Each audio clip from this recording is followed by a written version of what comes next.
Seminole Sidelines, happy Friday. Thanks again for watching us on the Osceola YouTube channel, Facebook, Twitter. You can catch us later, Apple, Spotify, on your favorite podcast app. We are back on a Friday afternoon as we preview Florida State returning to the football field against Kent State. Not the sexiest of opponents, and we'll get into that a little bit later, but talking some big picture stuff too, as far as the game, who we want to see. Then we're going to dive in on some really good percolating topics here. ACC future scheduling decisions could be made next week when the athletic directors meet in Charlotte, North Carolina.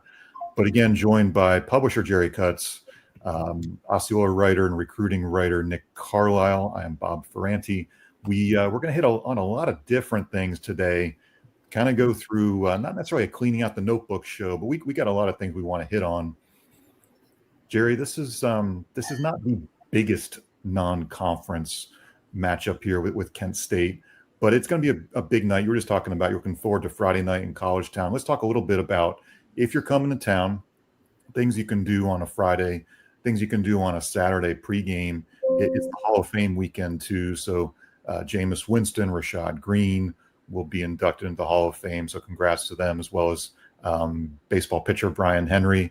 Shout out to Osceola editor Jim Henry. His son will be inducted. So it's going to be a fun weekend for those guys to be inducted. But Jerry, take us through what we should be doing in Tallahassee Friday and Saturday. Okay, so College Town block party this week is the famous Velcro Pygmies. And if you want to have fun, they are a hysterical band to watch. I mean, they're really talented. Of all the bands we get through here, we get a lot of country western, but Velcro Pygmies is certainly a favorite. I plan to be down there. I really enjoy watching that band and listening to them. They're very good. But College Town will be active tonight. I got Mark Salvas coming into town, and we're going to have dinner and then slide down there and be down at Bowden's this evening after about 8:30, 9 o'clock. That's it, Bob. Yeah. Okay. We got a big football game. The wheels were still turning there for a second. You could, and then they just shut off. All right. So let's get into the game briefly. I think it's more not necessarily the matchup. Florida State is a 45.5 point favorite, 45.5 point favorite. I can say that again against Kent State. So I think the winner is not really a question. Florida State's going to win this game rather comfortably. I think the questions are, to me, developing experience still. Again, we went into the season talking about Florida State, a team that had questionable depth, but it's just because guys didn't have enough experience. That's when you start to question depth. But now, based on an FCS game 2 weeks ago, I think we saw close to 20 true freshmen in that game, 90 players total. So again, this is why you play these games early in the season. You get the guarantee game, you get the guarantee opportunity to put players out there. Maybe before guys we want to see on Saturday against Kent State, who are a couple of guys against East Texas A&M? And Nick, I'll go to you first. One or two guys you saw against East Texas A&M that you said really like that, want to see more. Well, obviously there's Deuce Robinson, but he's not exactly a young guy, right? I mean, you love to see – that was really the one question from East Texas A&M that we needed to see in that ballgame specifically. How are they going to be able to stretch the football down the field in the passing game? Obviously, Alabama was a very cerebral running attack. You dominate the line of scrimmage. We go into East Texas A&M. Hey, we want to see Tommy air it out a little bit. That's exactly what we saw. In terms of who, we want to see from that translate over to this weekend, I always want to see more Usman Chroma. I think you're going to continue to see him ramp up, continue to see him get more reps.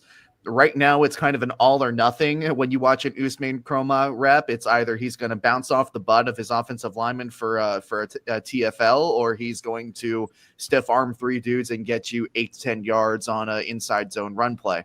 So I'm excited to see more of Usman. I'm really excited to see potentially LaWayne McCoy this weekend. He's been banged up earlier in this fall. Happened about, I'd say, the midpoint through camp, probably right before the team went to Jacksonville is when that injury happened, a lower body injury. Potential to get him back this week, according to Mike Norvell. And I think that he's somebody that you really want to see him come along a little bit more. Unfortunately, the injury would have hampered things. You wanted a smooth transition between year 1 and year 2 to be able to have him take that next step. We'll see how he looks after that, if he looks like himself. But I'm excited to see LaWayne McCoy because I think he is a versatile weapon. He does a lot of things well. Obviously, he's got experience in the punt return game. It wasn't a world beater at PR, but I'm excited to see LaWayne, especially on the offense. Mike Norvell's called LaWayne McCoy a tier 1 guy. I haven't heard him use that term that often. Yeah, that's an interesting terminology from Mike. But when you are Mike Norvell and you coach the receivers actively, as you have these last 6 years now, that's interesting to hear Mike Norvell call LaWayne a tier 1 guy. And I'm not saying he's going to break out and have a massive game, but we need to see how does LaWayne look as far as route running, catching passes. How many snaps does he get? Honestly, if he gets a couple drives, I think that's a positive as he then go into the ACC schedule. Okay, Jerry, so to you, same thing. Guys that you saw against East Texas A&M, you liked, you want to see more against Kent State here on Saturday. Okay, this is an odd one. Chavez Thompson, I want to see him play more at center. Good call. We got a glimpse of him. He's a very intriguing guy to me. We got to start building that line for the future. And your center is your quarterback of the offensive line. So the more we can see of Chavez, I think the better. I'm going to go with you guys I'm going to stay on offense for a minute. And even though LaWayne McCoy didn't play in that game, I side with you all on that pick. I thought coming out of last season, he was a dynamic guy. I mean, he's, I think, a player that can be a very dynamic wide receiver here. Of all the receivers we had in the last few years, he's pretty greasy. I mean, there's a guy that the more we can see of him, the better. So I'm excited to see him. And then the backup, I'm never going to call them backup quarterbacks again. The future quarterbacks. I thought it was very interesting because Brock had missed most of August. We saw Kevin Sperry come in, a true freshman. And gosh, I've been waiting for that true freshman who comes in and just looks like he belongs, that the stage isn't too big for him. And granted, it was East Texas A&M, but I thought his poise was what I've been looking for. And so Kevin Sperry, I want to see more of him. When they brought Brock in, I thought it was very interesting. I haven't gone back to check my memory of this, so correct me if I'm wrong. I do know I'm right about this, that East Texas A&M punted it down to our 1 yard line, and that was when they made the transition from Sperry to Brock. So Brock came in with his feet in the end zone. That's a challenging place for any quarterback to be. But on the first play, Malzahn, if I'm not mistaken, it was the first play called a screen or a throw, in the end zone, which shows confidence in Brock. I think we ran the ball a couple times, but there were 2 passes inside of the 30-yard line. Mm-hmm. Another 2 passes that Brock threw and I think completed. But that showed a lot of confidence by Malzahn and Brock that he let him throw in that kind of a situation. So I want to see more of him. And I think we all know from watching Brock, he is a big quarterback. I mean, his thighs and hip structure he's a powerful runner.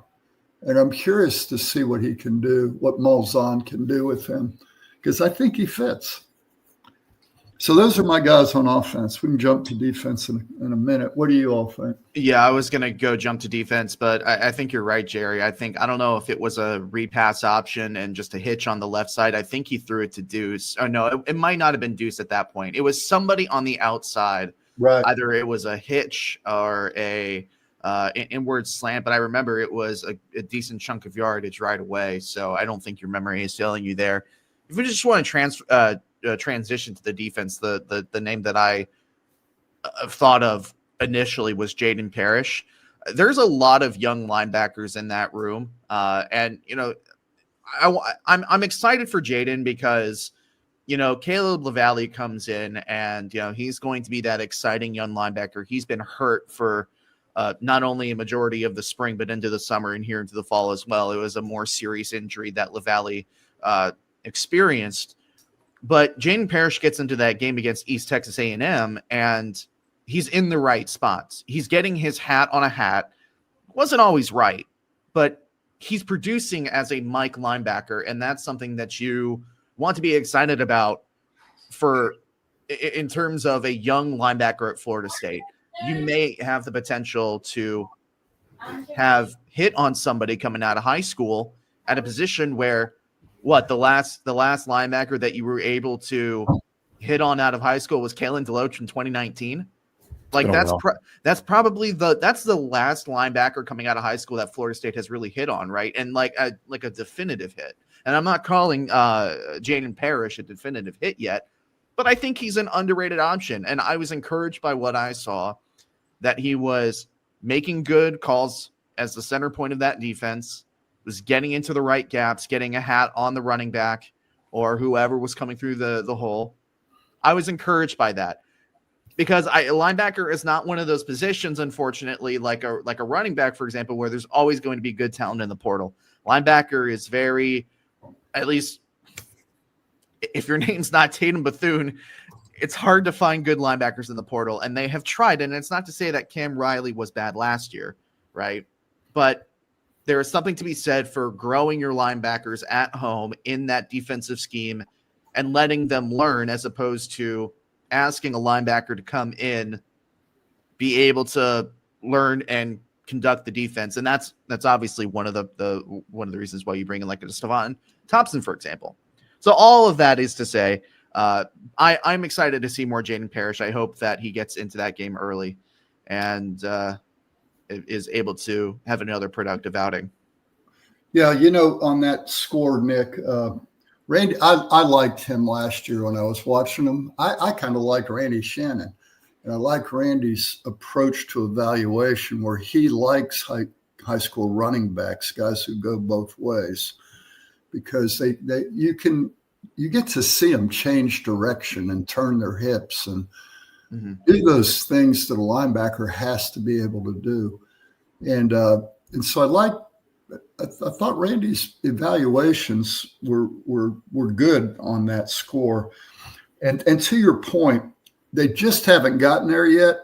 But in terms of development of high school players at linebacker, we can't forget Omar Graham and Blake Nicholson, both high school kids that we brought in here, and they're in the process of development, right? Yep. DeLoach, if you remember, it took a couple of years for DeLoach to really break out. And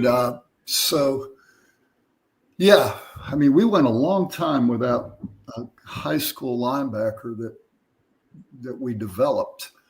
And it's young. And truthfully, in all fairness, Juice Cryer is a high school kid. He went to Northwestern out of high school for a hot minute and then came here. So he's not any different than Nicholson or Graham in my mind. But anyway, yeah, we've got some real young talent at the linebacker position, and we couldn't say that 2 years ago, could we? No. It feels like they're late bloomers in their careers to some extent. If Blake Nicholson emerges as a junior or redshirt sophomore, whatever he is, that's a little bit of a late bloomer. We're seeing Ashlyn Barker at the safety position. I know it's a different discussion from linebacker, but a little bit of a late bloomer. Maybe this defensive scheme fits really well. Maybe the connection with the assistant coaches is really, really good. But it's kind of clicking for a lot of guys. I know we want to see the shiny new toy. We want to see the true freshman, the redshirt freshman, the true sophomore type. but it is fun to see these kind of late bloomer types emerging early in the season. And I think it gives you some confidence about the defensive pieces. Should we talk a little bit about, Nick, you wrote about Mandrell this year, and I think we all want to see more of the Desir twins. It feels like, going back to a couple of years ago, not to take us too far off topic, but Mike Norvell's discussed, you want to have an SEC-like defensive front. You want to have depth in waves.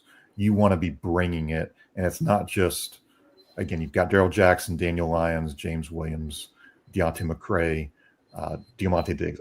You've got more guys than I can probably name off the top of my head without looking at a depth chart, right?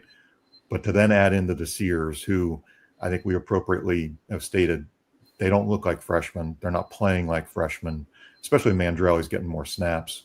But let's talk a little bit about these two, Nick, because Mandrell, this does not look like your 19-year-old college football player. And he's really, there is no drop-off when you put him in the game. It's remarkable. No, and it's quite frankly probably, I don't want to call it one of the more surprising stories of this Florida State football team this year, but it's definitely up there. You talk about you talk about two twins that they had some nice offers, but they were under recruited. That senior year is where they really kind of went and made something of themselves. And I don't want to say that they fell into Florida State's lap, because that's definitely not the case, but they were offered in March and then they kind of just fell away because they just weren't there yet. Obviously they committed to Gus at UCF. They flipped to Florida State before Gus even got the job here. It's really incredible to see just how much they've grown, both physically and just in the maturity factor as well. They don't look like freshmen. To have Mandrell say it felt like another high school game out there, that what really struck me is that he didn't say it with arrogance. He said it sincerely. Like it wasn't trash talk. It was more observational. Yeah, like that felt easy for me. It almost like the lights turning on of a young player who understands, oh, I can really be damn good if I continue working as hard as I have been working and learning the way that I've been learning. So it's really insane to me that, his first game, and he was out there instantly on that first drive. His first game is against Alabama, and they controlled that game physically. And he was one that you could see it instantly. He was controlling and dominating his matchup. That's a true freshman. I cannot remember when the last time Florida State had a dynamic true freshman defensive lineman, because it's a hard position to crack. It's a hard position to crack early playing time. So, and the best part is you got two of them. It was a package deal, a buy one, get one, definitely not free, because NIL for both of them for sure. But that has to be an extremely exciting duo for Terrence Knighton to be able to have for the next 2 to 3 years, because they're definitely not taking a red shirt this year unless something disastrous happens. Hey, Nick, to your point, I commented on your story on the twins. Thanks, Jerry. Thank you. That I went back and looked at, my memory, which is failing me. Let me turn this off. But anyway, I went back and researched my memory then online to find any freshman who started, right away. And there's, Ron Simmons, going back to 1980 was a guy, but at a strictly need. I mean, back in 77, I guess he started 76. But very few have. I can't remember the names I posted on the bottom of your story. Very few. I just a minute ago Googled Corey Simon, came to my mind. And Corey, he was redshirted his freshman year. Derek Alexander didn't play as a true freshman. You go back through the annals of Florida State's great players, and very, very few played as freshmen. So Yeah, you're exactly right. It's so unusual. I even thought maybe the Ostaszewski twins had, but they also were redshirted before they played extensive minutes. They played as true freshmen. I mean, as redshirt freshmen, but not as true freshmen. So it's pretty remarkable. Now, Nick, I had the thought when I read the quote about it felt like a high school game. I felt what you felt the same way. And I liked his comment about my high school coach prepared me for college football. And I don't know how you do that, but, I don't think I ever listened to my high school coach enough to have learned anything. I'm joking. But the thing is, I'm going to say this. He plays in big boy football down there in Miami. Yeah. He's in the one of the most difficult of all conferences. And, I got to watch a lot of that as a kid growing up down there. And if you're going to have football teams that have 100 guys on the team, and the guys that you're playing against, they're all signing college scholarships. So it's not like playing at a 1A Christian school. He went against some great people. He may have gone against Bain 2 years ago, that area produces a lot of Division I football players. So I think that probably helped him. It wasn't the surprise it probably was to Andre Wadsworth when he came out of Miami Christian Day School. Yeah. And so at any rate, but I thought that was a very good story, and you captured that very well, that he did look comfortable. And let me say this. It wasn't like we're playing him in the fourth quarter. He played against Alabama in the first quarter on third and critical. Yeah. That really impressed me about Tony White, that his willingness to play those guys early speaks well of him. Yeah. And it's one of those instances where we kind of, it's the broad question. Well, are these freshmen getting playing time because they're actually really good? Or are these freshmen getting playing time because the talent ahead of them is not good?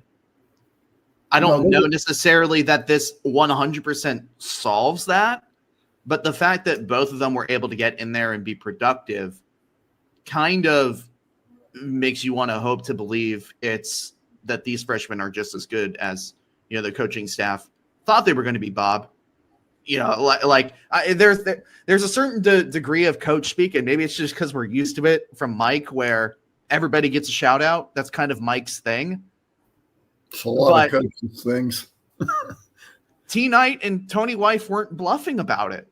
No. They weren't just giving the freshmen props, and T. Knight doesn't do that normally anyways, but especially from Tony. Honestly, and this is no discredit to him, when he said that in preseason during multiple press conferences, my initial reaction was, yeah, okay. Yeah, sure.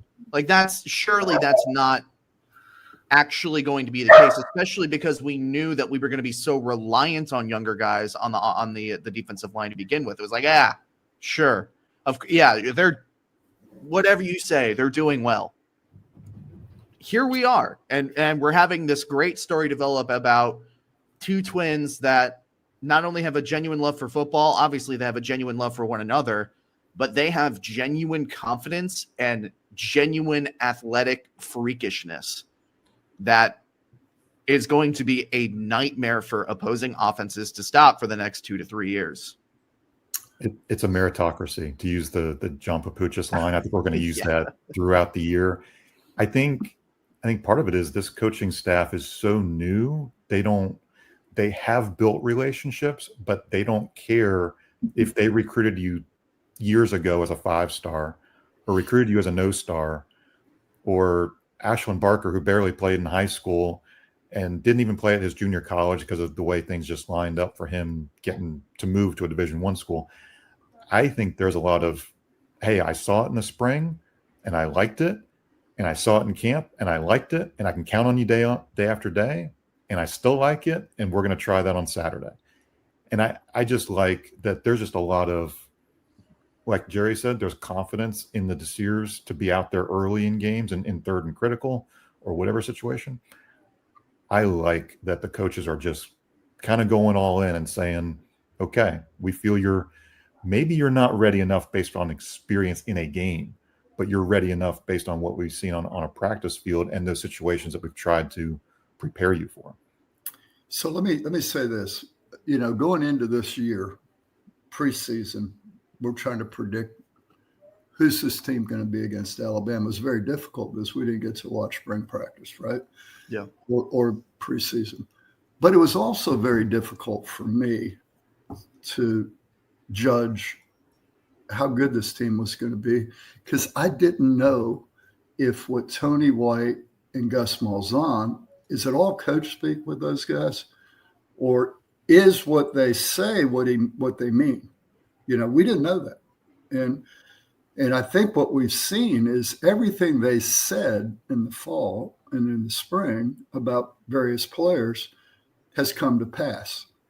That I'm going to play the guys who practice the hardest, and then they pay it off by playing these two kids.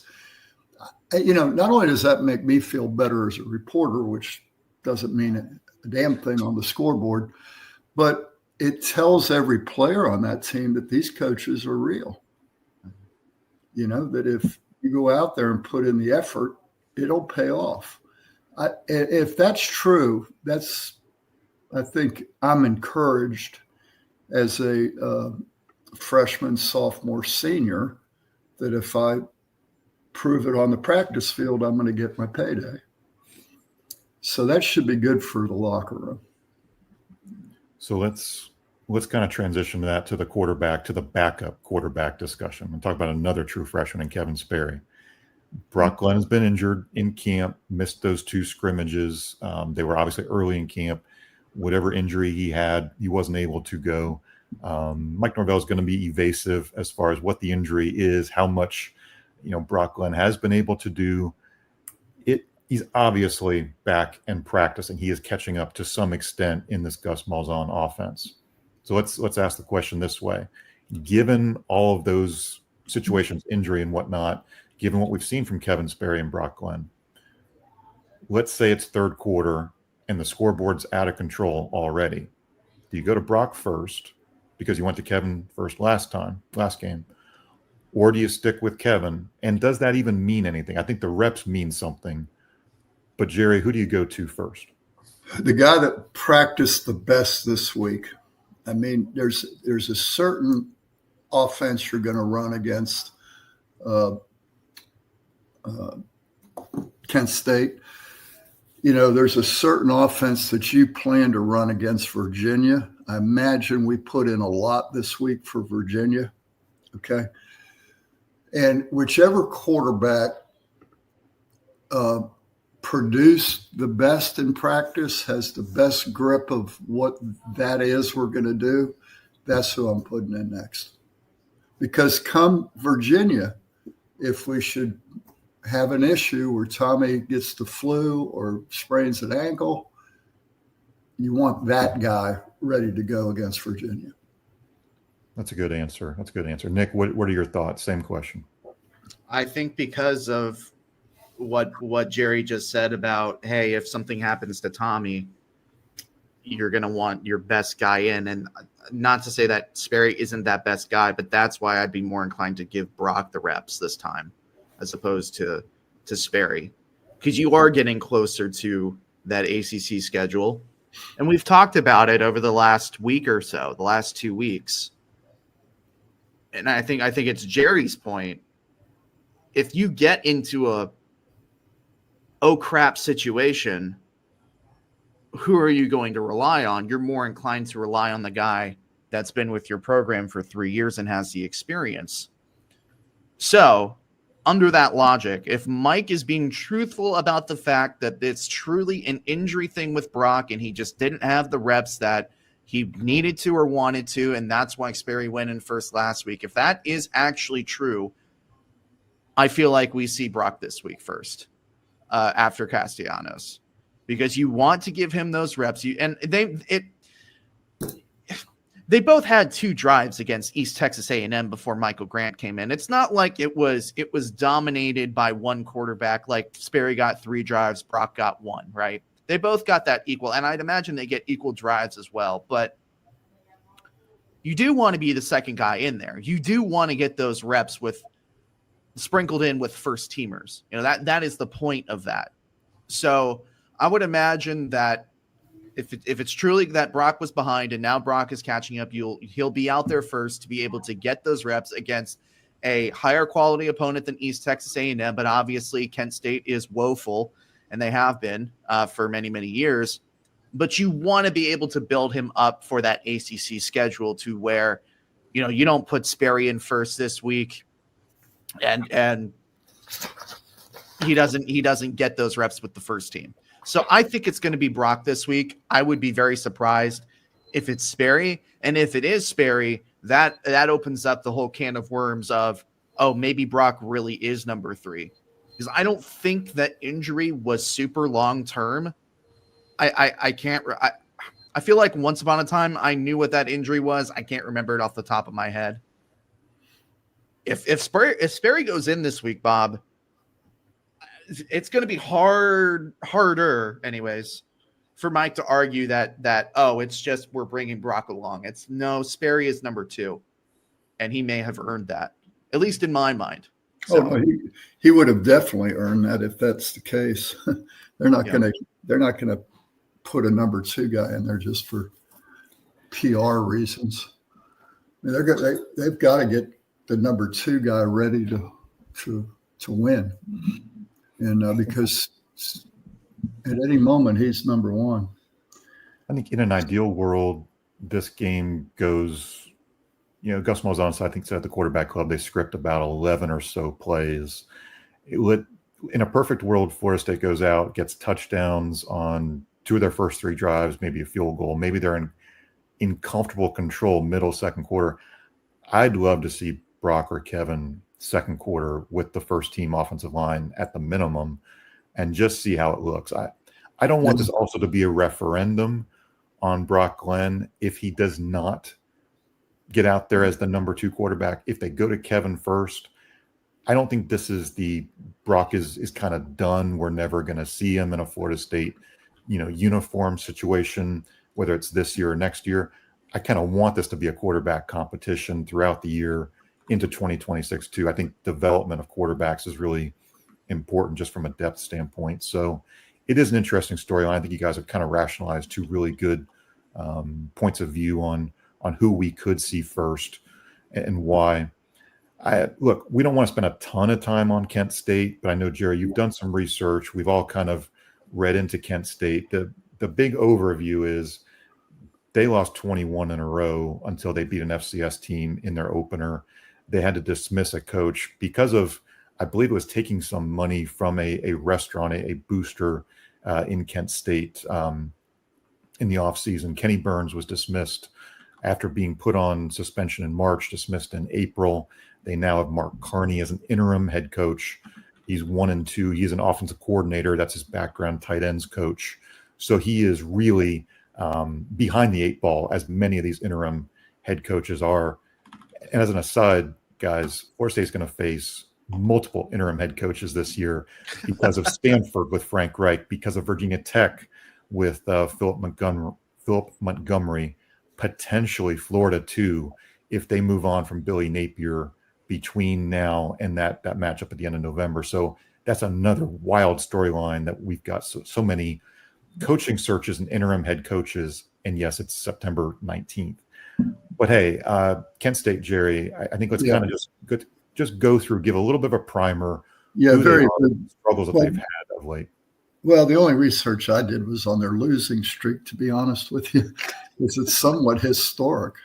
And, you mentioned the 21-game losing streak. And older Seminole fans will remember that between September of 73 and in October of 76, Florida State went on a 27-game losing streak. So,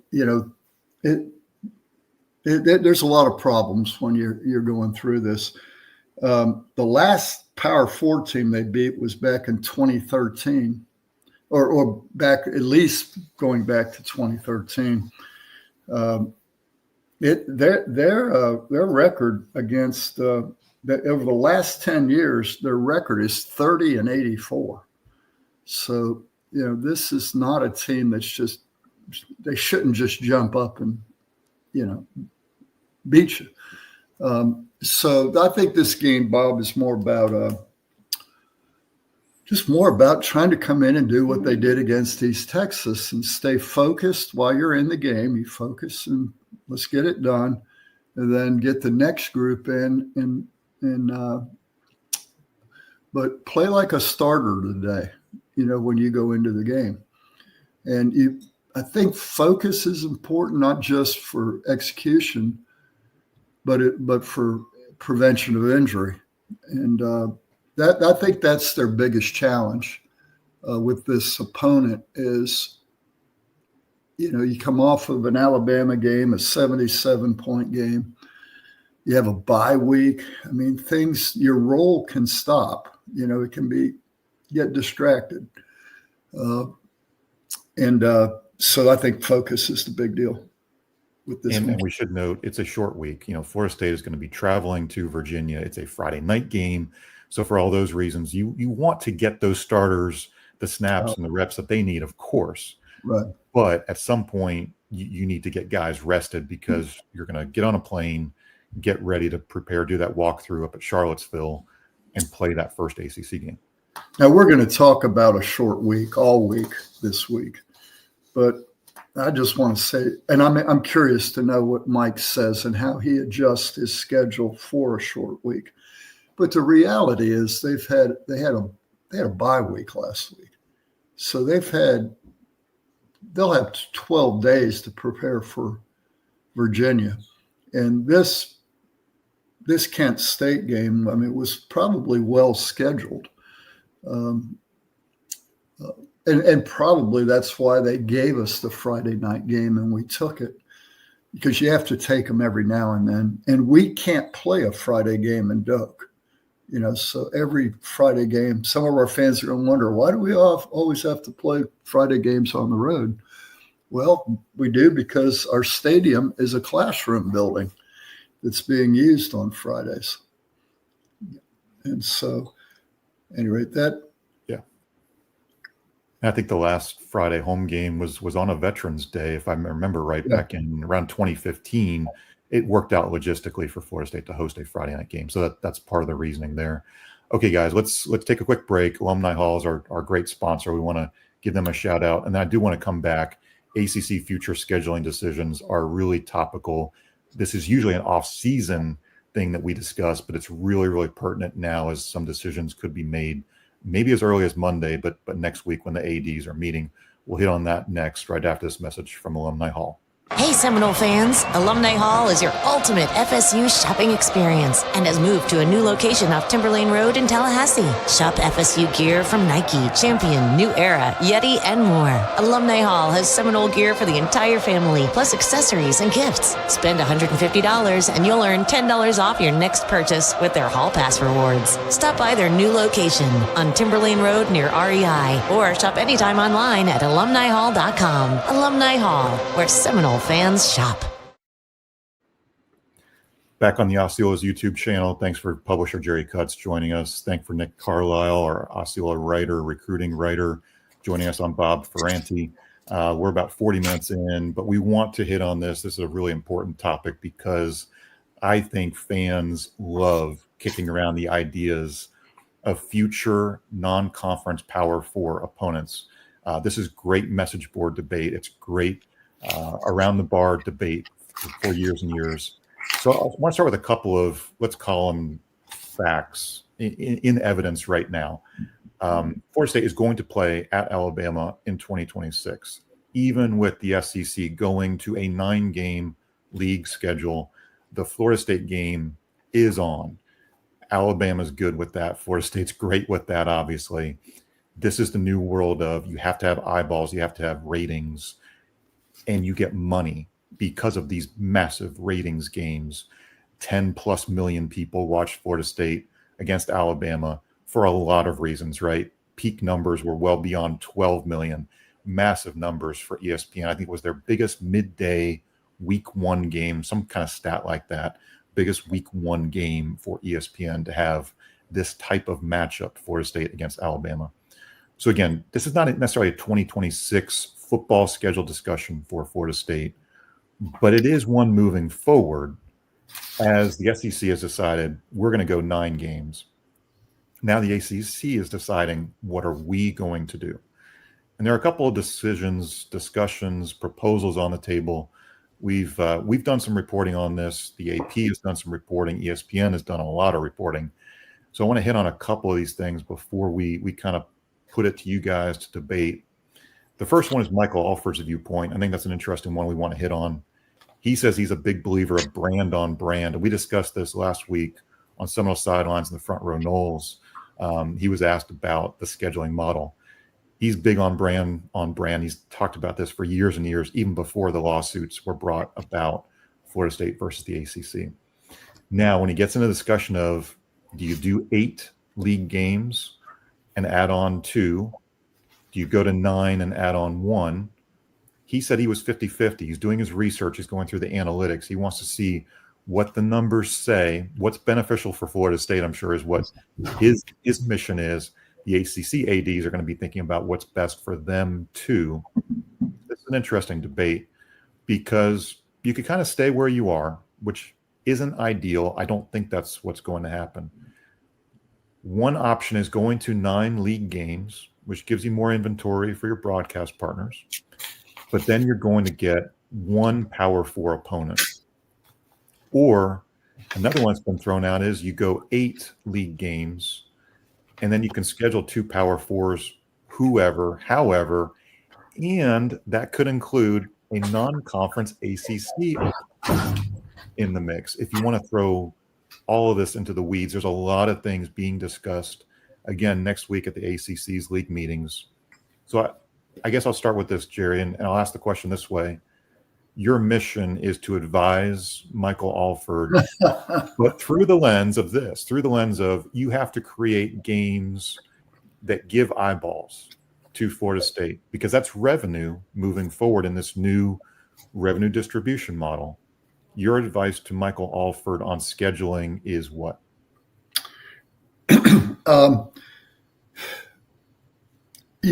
You do have to, with the new ACC revenue initiatives, eyeballs are really, really important. I think totally would drive the decision among the businessmen in that room on scheduling. Okay.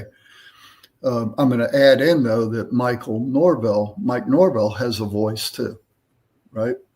And there are certain games, certain weeks of your schedule. We typically, the week before the Florida game, we'll schedule a really weak opponent, right? So that you can go in, you have 2 weeks to get ready for Florida. So that's the discussion. I think if you want to keep good morale in your athletic department, you got to listen to your head coach, and you've got to take his needs into consideration. But that would be 1 week I would give the head coach. Anything to beat Florida, that becomes primary. But all of your budget, from the football office all the way to your women's athletics programs and men's track and swimming and all that, they're dependent on television revenue. And so I would look at this, Bob. I would say, I want to play Florida, right? I don't want that to go away. We're going to play Alabama at Alabama, right? I'm not so sure Georgia's going to honor that contract. I agree. I would be surprised if we play Georgia at any stretch. Yeah, I just don't think they will. But what I would want to do is replace that Georgia game with another eyeball game, right? So I would try. I like the 8-2 8 ACC, because there's not a lot of ACC teams that are we're already playing them. We got Clemson, we got Miami. Who else do you have to have that's going to drive eyeballs? I think Georgia Tech has always been one that could, and right now they're on a roll. I mean, they're doing a good job. They're going to be in the national conversation. But other than that, I don't think anybody in the ACC drives ticket sales or television. So I would probably just today, with the knowledge I have, I'd be probably keen on an 8-2, or 8. And if I'm Florida State, I probably don't have but one or no more than two soft games that aren't eyeball games. And I think based upon the need for revenue, I would limit it to one. That's my thinking as a businessman. I am inclined to agree. And I think if I'm Michael Alford, and not to rabbit trail this into conference realignment, but if we're now in a state where revenue is king and we are trying to build revenue for Florida State, I think Jerry nailed it on the head when he said, we're already playing the teams in the ACC worth a damn in terms of generating viewership. Yeah, maybe Pitt or Louisville are good for like one season of the schedule lines up. They beat a couple of good opponents, and they're a top 25 ranked team. We've seen that over the last 4 seasons. But other than that, and Georgia Tech too. I mean, Georgia Tech is obviously one that has shown the ability to punch up, and they are definitely doing so right now. But other than that, Florida State's already playing Miami. Florida State's already playing Clemson. Florida State kind of needs those eyeball games, and they have been very, very good about scheduling those eyeballs games. If you go to a 9-1, you're gonna throw in, another midline ACC program that's not really going to move the needle for you, whereas the SEC is able to do that because there are so many good blue blood programs in that conference right now. There is, in my mind, no reason to go to the 9-1 because you need those out-of-conference games to schedule in Alabama, a Georgia. And until like a Notre Dame gets in a damn boat and gets out of the independence, if Notre Dame were in the ACC, that would change things for me personally. And I know that multiple different conferences have been trying to get, and of course, I'm seeing Notre Dame in football. Obviously, Notre Dame is already in the ACC and other collegiate sports. If Notre Dame would put their other leg into the ACC boat, then I would go as far enough to say, hey, maybe the 9-1 can work because you have that additional game. Florida State and Notre Dame play each other regularly already. I don't know when there's scheduled games and there's continuously scheduled games. I don't know when that ends, Bob. But I'm with Jerry on this. There is no reason until Florida State leaves this conference in 2029 or 2030, whenever the hell. There's no incentive for you to play a 9th conference game because the ACC has just been that mid. There have been very, very few teams other than Florida State, Clemson, or Miami that have been worth enough to be able to say that is going to bring eyeballs to our program, and that's going to give us the additional revenue. So let me ask this question, and I don't think I think I know the answer, but North Carolina is viewed as an eyeball school, that it is a brand, and it's going to get attention in conference expansion. You hear their name being thrown around a lot. Is North Carolina a game that if they said we're going to go to 9 games, but we're going to guarantee you a game with Clemson, Miami, and North Carolina, would that be attractive? For me, no, not right now. And we have to treat it as, what have you done for me lately? Well, what has North Carolina done for me lately other than start out the season in the top 25 and then careen off a cliff as Mac Brown went to a final tenure there? Maybe if Bill Belichick, and right now the outlook in Chapel Hill is that rebuild is going to take some time. That's not a talented roster. And we still don't know if Bill Belichick is going to be the right coach for that program. But what we do know is that his name is a pedigree.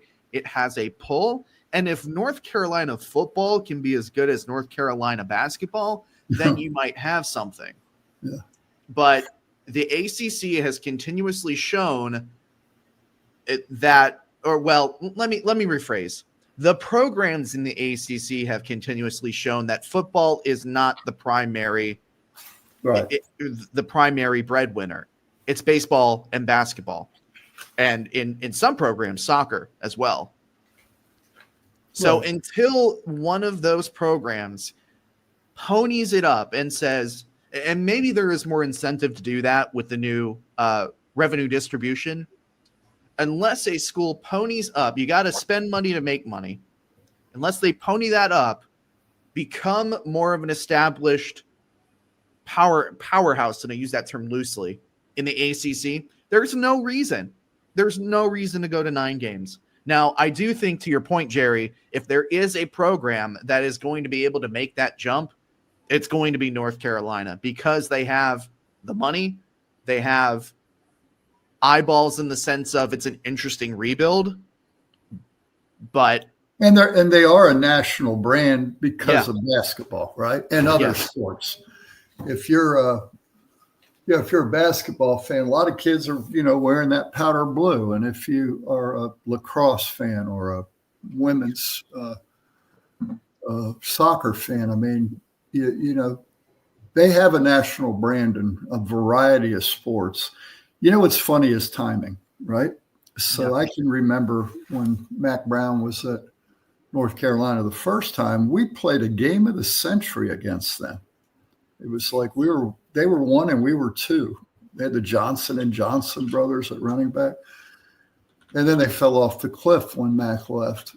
And Mac left for good reason. I mean, football wasn't that important to them. Yeah. And if most of our fans listening have been to Chapel Hill for a football game, it's a joke. I mean, it'll be 2/3 full and they'll leave. Even if, we played them one year. It was just recently.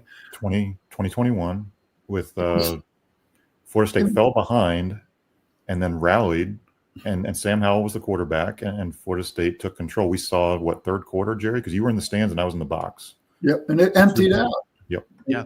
It was a winnable game for them. Did you hear, even with something as exciting as having Belichick as your coach, did you hear how quiet that stadium was against TCU? And that was before the game became lopsided. It's a joke. It's a joke. And how on the earth are you going to be able to make the argument in good faith that football is going to become a thing in North Carolina? It's not. It is not something that those people care about. Now, I will say this. Going back to the concept of timing, had North Carolina been on our schedule this year, let's say we're playing them next week instead of Virginia, how big would that game be on national TV with Belichick? It's an oddball game. It won't. It'd be poorly attended, but then a lot of people would tune into it. So I think, but no. Otherwise, they got a long way to go to figure out how to establish football at that school. And you know what? We've been combating that here with developing basketball. Conversely, I sat in a lot of meetings where, what can we do to, we want to have Dave Hart's big mission when he took over as AD. He came out of, he was a college basketball player at Alabama, and he saw no reason why we couldn't be just as good in basketball. And And our university made a large commitment to that with the capital campaigns to build all these facilities we've built that gave us a soccer program. So all that's Dave Hart. And, built the basketball practice facility and all. But Florida State's made conscientious efforts to be good in other sports. North Carolina already is. It's just football. Football is, and they had it going with Mac Brown, and they let Mac get away. And he went and won a national championship at Texas.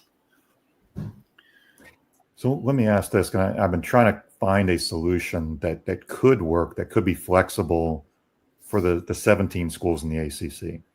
And I should say, as part of ESPN's reporting, they've got a straw poll. They polled 13 of the 17 ADs. They have 9 supporting, or at least they're saying amenable to a 9-game slate. But let me throw something else out. What if you could go to the Big 10 or the Big 12 and say, we really want to create eyeball games. We'll do home and homes. Yep. Nobody wants to see Florida State versus Purdue home and home. I get it. I'm not suggesting, but maybe Purdue's going to have to play NC State, right? Let's create matchups for the sake of matchups. But you need those non-conference games. But let's say, can Florida State play Michigan State, Nebraska, Texas Tech? Are there enough eyeball games if you go to other conferences and these commissioners talk, and these commissioners are all looking for money, they're all looking for great games. Is that a potential that you can go to those commissioners and say, let's make something happen? I 100% agree. And I thought some years ago that we could have done that with the Big 12. And, when there were still some marquee teams in the Big 12. And it would, if the ACC and the Big 12 had done that, and you had crossover games. So, pick the teams in the Big 12 that were there then. You might catch Oklahoma, you might catch Texas, you might get Iowa State. They're a lot more interesting to our fans to get every now and then than is another ACC team. Right? I mean, you name Big 10 teams, but even which are more attractive than Big 12 teams. But a sprinkling of Big 12 teams to me has more TV and fan interest than does just another ACC game. I think because it's a measuring stick. It's a measuring stick in terms of familiarity. We know that Wake Forest is going to small stick, right? That's not a program that's going to scare you. Unfortunately, NIL and Dave Clawson have other words on that, but you don't know how you stand up against a Kansas State, which they're not having a great year, or like I guess at this point. Here, I'll give you an eyeball game. Florida State versus Colorado. Oh, God. That is not a great football team this year so far. You don't think that the world would tune in to see Dion versus his alma mater? Why not? Crazy numbers. So, but there is interest in unfamiliarity.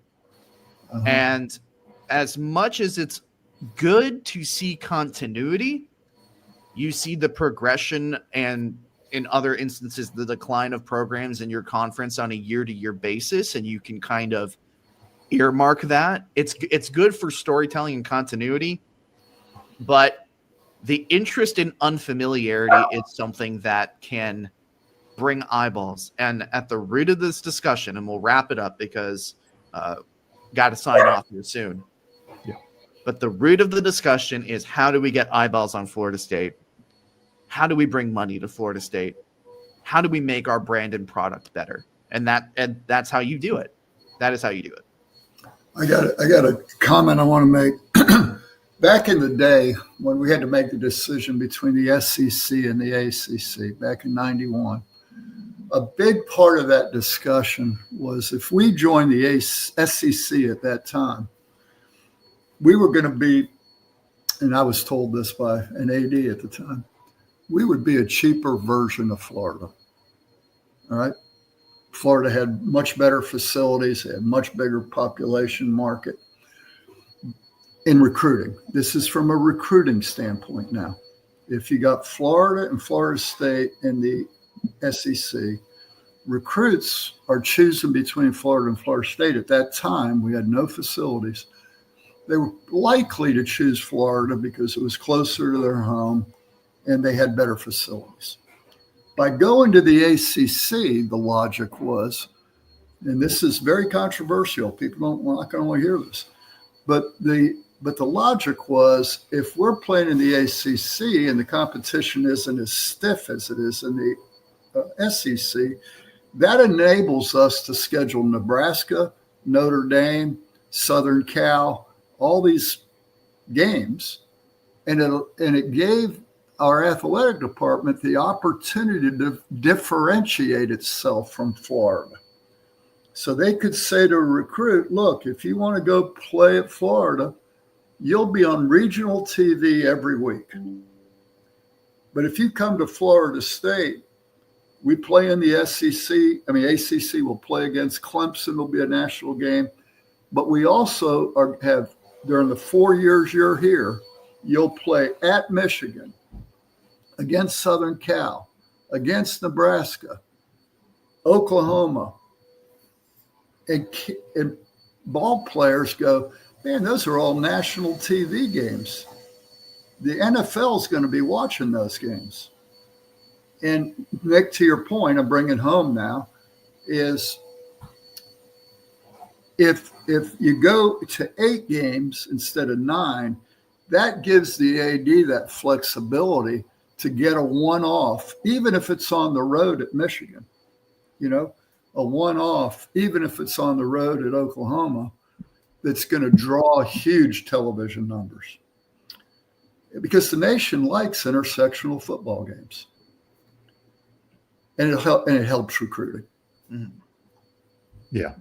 I think this was a good exercise for us because I think we're going to be talking about this a lot next week. Whether the decision comes down Monday or in the subsequent days, we don't even know a decision will be made by the ADs, but this is a hot topic and it's about the future of conference scheduling.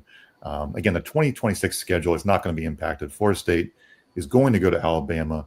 Florida State's going to play Notre Dame too, as well as Clemson, Miami, and Florida. That's a really, really tough Florida State schedule in 2026. But again, thanks for watching the Osceola Seminole Sidelines. If you're listening on Apple, Spotify, we appreciate that too. Like and subscribe to these videos. And hey, thank you for watching, but also please subscribe to the Osceola. We got a great promo going right now. Roll Tribe, $31 off. So you're under $70 for a year. That's under $6 on a per month if you look at it that way too. So less than a Starbucks coffee. You get a full month of Florida State football coverage, Florida State recruiting, basketball, baseball, all Olympic sports. And our new merch store is opening up. That will be shirts like these. Hey, we got some nice options out there for the Florida State fans. So we're doing some fun new things on the Osceola and growing. Hey, Bob, let me just say we're getting ready to introduce our memorabilia store too.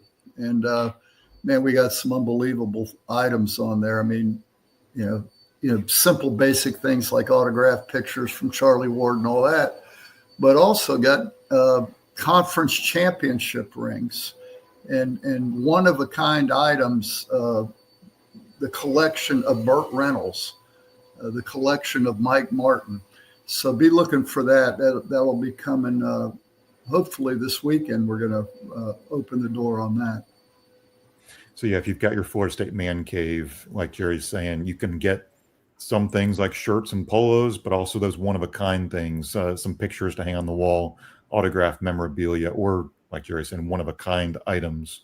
So look for that coming soon on the Osceola.com. And again, if you think about it, go ahead and subscribe. We got a great promo. It's going to run through September. But again, if you want to get all these premium stories, Jerry's columns, Nick's story on Mandrell Desir, I wrote on Ash Barker earlier this week. You want to get all of our premium content, jump on that right now, that Roll Tribe promo, go to the Osceola.com. Well, again, Went a little bit over an hour, but we appreciate you watching or listening. Again, for Jerry Cutts, for Nick Carlisle, I'm Bob Ferranti. Enjoy Florida State versus Kent State. Enjoy watching the progress and development of those younger guys. It's going to be a hot one. Sunscreen, hats. If you're watching on TV, enjoy it as you channel surf too throughout the day. Talk to y'all later. We'll see you Monday on the Osceola's YouTube channel. Don't forget the Velcro pygmies.